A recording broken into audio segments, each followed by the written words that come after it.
नमस्कार मंडळी. गणपती बाप्पा मोरया. आज श्री गणेश संकष्टी चतुर्थी व्रत, त्यानिमित्ताने माझ्या सर्व मित्रवर्गाला, प्रेक्षकांना हार्दिक शुभेच्छा. मी आभार मानतो तुम्हा सगळ्यांचे. माझ्या दुसऱ्या एपिसोडला पण तुम्ही उदंड प्रतिसाद दिलात आणि ज्यामुळे माझा उत्साह द्विगुणित झाला, त्याबद्दल शतशः धन्यवाद. मागच्या एपिसोडमध्ये आपण बघितलं की पुरुषार्थाची 4 लक्षणं आहेत: धर्म, अर्थ, काम आणि मोक्ष.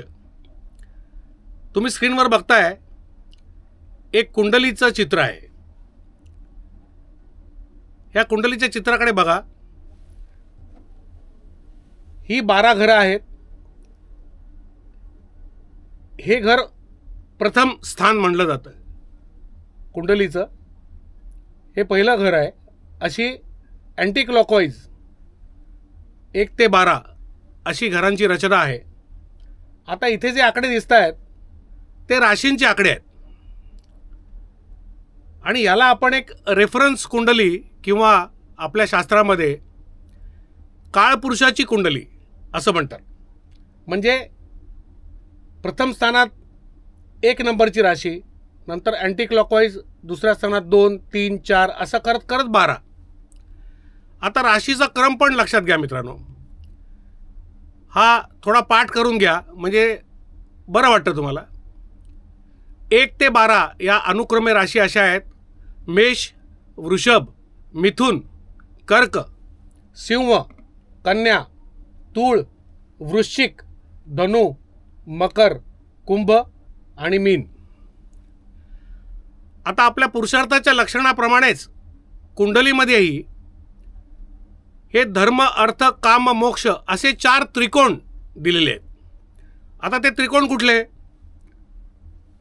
1, 5 आणि 9 हा जो त्रिकोण आहे याला धर्म त्रिकोण म्हणतात. आता इथे ज्या राशी आहेत मेष, सिंह आणि धनु, या अग्नितत्वाच्या राशी आहेत. आपल्याला माहिती आहे की 5 तत्व आहेत: अग्नी, पृथ्वी, वायू, जल आणि आकाश. त्यातली 4 तत्व, आकाश तत्वाचा आपण नंतर विचार करणार आहे. त्याचं स्वामित्व हे साक्षात गुरुकडे आहे. तर हा धर्म त्रिकोण हा अग्नि त्रिकोण झाला, अग्नि तत्वाचा त्रिकोण झाला. इथे या तिन्ही राशी अग्नि तत्वाच्या आहेत: मेष, सिंह आणि धनु. दुसरा त्रिकोण अर्थ त्रिकोण, 2, 6 आणि 10. अर्थ म्हणजे मी सांगितलं अर्थप्राप्ती, अर्थार्जन, पैसे कमवणे. 2, 6, 10. आता या तिन्ही राशी ज्या आहेत त्यांचं तत्व एकच आहे, ते पृथ्वी तत्वाच्या राशी आहेत. त्यानंतर कामत्रिकोण 3, 7 आणि 11. म्हणजे मिथुन, तूळ आणि कुंभ या तिन्ही राशींची तत्व ही वायू तत्वाच्या राशी आहेत. आणि हा कामत्रिकोण आहे, म्हणजे आपल्या इच्छा पूर्ण करणारा त्रिकोण आहे. आणि सगळ्यात शेवटचा त्रिकोण हा मोक्ष त्रिकोण. 4 म्हणजे कर्क, 8 म्हणजे वृश्चिक आणि 12 म्हणजे मीन. आता तुम्ही बघाल की ह्या तिन्ही राशी ह्या जलतत्वाच्या राशी आहेत. तर असं कुंडलीच्या मार्फत आपल्या या पुरुषार्थाच्या ज्या 4 लक्षणं आहेत त्याची विभागणी केलेली आहे. आता मित्रांनो, आपण म्हणतो ना, तुम्ही ऐकलं असेल नवपंचम योग. नवपंचम म्हणजे 9 आणि 5. तर हा जो त्रिकोण आहे हा अत्यंत महत्त्वाचा त्रिकोण आहे. पहिलं स्थान, 5वं स्थान आणि 9वं स्थान. नवपंचम म्हणजे पहिल्या स्थानापासून 5वं आणि पहिल्या स्थानापासून 9वं, किंवा 9व्या स्थानावरनं बघितलं तर 9पासून पहिलं स्थान हे 5वं आणि इकडनं 9 मोजले तर ते 5वं. नव पंचम योग हा प्रत्येक घरावरनं बघितला जाऊ शकतो. पण प्रामुख्याने हा जो त्रिकोण आहे याला आपण सगळ्यात जास्ती ऑस्पिशियस त्रिकोण म्हणतो.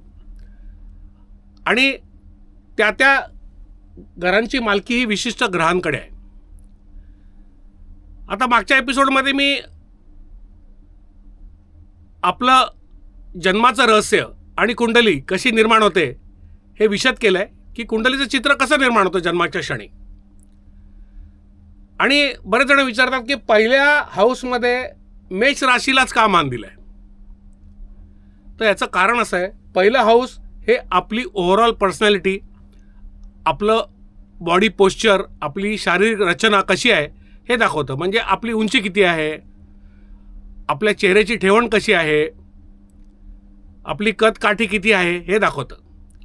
आणि ही राशी ही मंगळाची राशी आहे. मंगळाची मूळ त्रिकोण राशी आहे मेष राशी. आता मित्रांनो लक्षात घ्या की 9 ग्रह आहेत. त्यापैकी राहू केतू हे छायाग्रह आहेत, ज्याला आपण शॅडो प्लॅनेट म्हणतो. ते 2 ग्रह काही प्रत्यक्ष ग्रह नाही आहेत. ते ज्या राशीत किंवा ज्या ग्रहाबरोबर असतात त्याप्रमाणे फळं देतात. त्यामुळे उरले 7 ग्रह. त्यापैकी सूर्य आणि चंद्र यांना प्रत्येकी एकच राशी दिली आहे. सूर्याला दिली आहे सिंह रास आणि चंद्राला दिली आहे कर्क रास. हे 2 ग्रह सोडले तर बाकी ग्रहांना शास्त्रांनी 2-2 राशी दिलेली आहेत.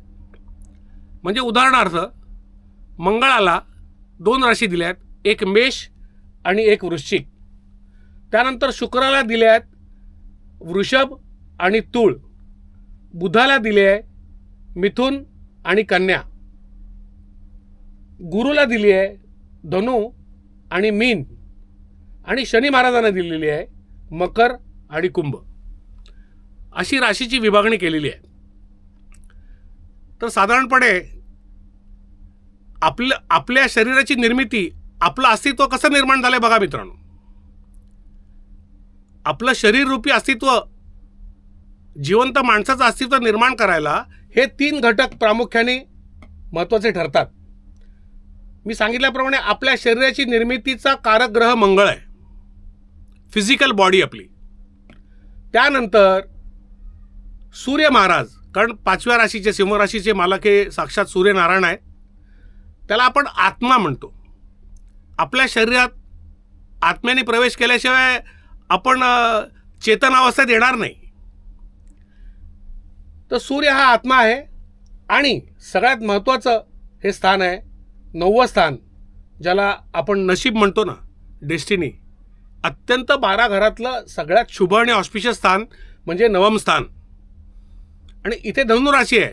त्याचं स्वामित्व गुरु महाराजांकडे आहे, ज्युपिटर. ज्युपिटर म्हणजे आपला प्राणवायू. आपण जिवंत आहे कारण आपण श्वास घेतो, आपण ऑक्सिजन घेतो.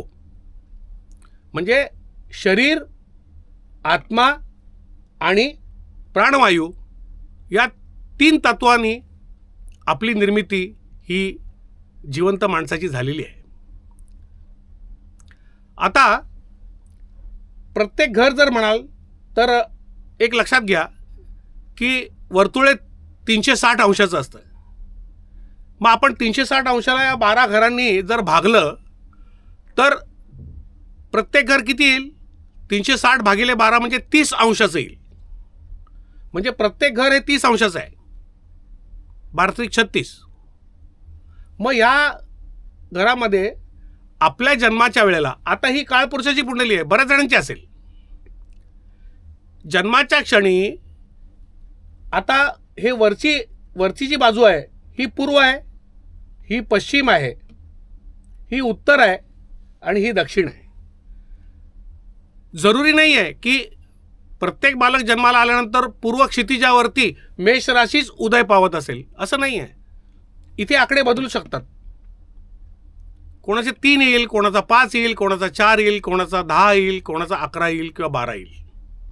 ते त्या त्या क्षणावर त्या बाळाला आवडणाऱ्या हार्मोनिक ग्रहांच्या स्थितीवर अवलंबून आहे. तर पहिल्या घरांमध्ये आपलं टोटल पर्सनॅलिटी कळते आपल्याला. आपण जरी त्या व्यक्तीला बघितलं नाही आणि तुमचा कुंडलीचा हा जर अभ्यास झाला आणि इथली ग्रहस्थिती आणि राशीची स्थिती जर बघितली तर ती व्यक्ती दिसायला कशी असेल, त्या व्यक्तीची जवळजवळ अचूक उंची किती असेल.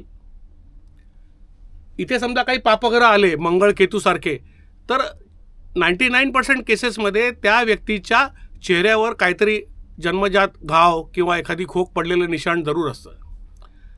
याविषयी नंतर मी विस्तृतपणे बोलणारच आहे. पण आज तुम्हाला थोडी तोंडओळख करून देतो या प्रत्येक घरांची. आता जसं प्रत्येक घर 30 अंशाचं आहे, तशीच या घरांमध्ये सगळ्या जे ग्रह आहेत प्लॅनेट्स, तेही 0 ते 30 अंशापर्यंत भ्रमण करत असतात. आणि मग त्याच्या 5 अवस्था शास्त्राने दिलेल्या आहेत. 30 अंशाचे तुम्ही 5 भाग करा, म्हणजे 0 ते 6, 6 ते 12, 12 ते 18, 18 ते 24 आणि 24 ते 30 अंश. मग पहिल्या अवस्थेला बाल्यावस्था म्हणतात. समजा माझा इथे मंगळ आहे आणि तो 4 डिग्रीवर आहे, तर मी म्हणेन की माझा मंगळ बाल्यावस्थेत आहे, म्हणजे आईवडिलांच्या कडेवर आहे थोडक्यात. मग 6 ते 12 अंश ही कुमारावस्था झाली, टीनेजर. 12 ते 18 अंश हे अत्यंत स्ट्रॉंग मानले जातात, ज्याला आपण युवावस्था म्हणतो, गबरू जवान अशी त्या ग्रहाची स्थिती असते. ह्याला ग्रहाचं बलाबल म्हणतात. त्याप्रमाणे तो ग्रह फळ देतो. 18 ते 24 ही वृद्धावस्था आहे आणि 24 ते 30 ही जवळजवळ मृतावस्था आहे. एखादा ग्रह जर 28 किंवा 29 अंशावर असेल आणि तो भले चांगला असला, चांगल्या घरात बसलेला असला, चांगले योग असतील, पण तो आपल्याला अपेक्षित फळ तसं देऊ शकत नाही. मग प्रश्न निर्माण होतात की माझ्या कुंडलीत गुरु चांगला बसला आहे हो, पण माझी गुरुची महादशा पण सुरू आहे, त्याचा पिरियड चालू आहे, तरी पण मला अपेक्षित फळं का नाही मिळत. तर त्याचं उत्तर असं आहे की तुमच्या कुंडलीत त्या ग्रहाचं अंशात्मक बळ हे थोडं कमी पडतं आहे. मग त्याला वाढवायचे उपाय आहेत, हे आपण नंतर बघणार आहोत. तर हे झालं साधारणपणे ग्रहांची अवस्था, 5 अवस्था: बाल्यावस्था, कुमारावस्था, युवावस्था, वृद्धावस्था आणि मृतावस्था. तर आज तुर्तास इथेच थांबतो, माझ्या वाणीला विराम देतो.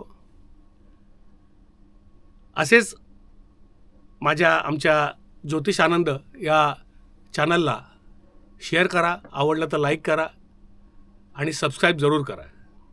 पुढच्या एपिसोडमध्येच आत्ताच्याच एपिसोडची काही सूत्र पुढे घेऊया आणि हा विषय सोप्या पद्धतीने कसा तुम्हाला समजेल आणि तुम्हाला आनंद येईल, हाच माझा उद्देश आहे.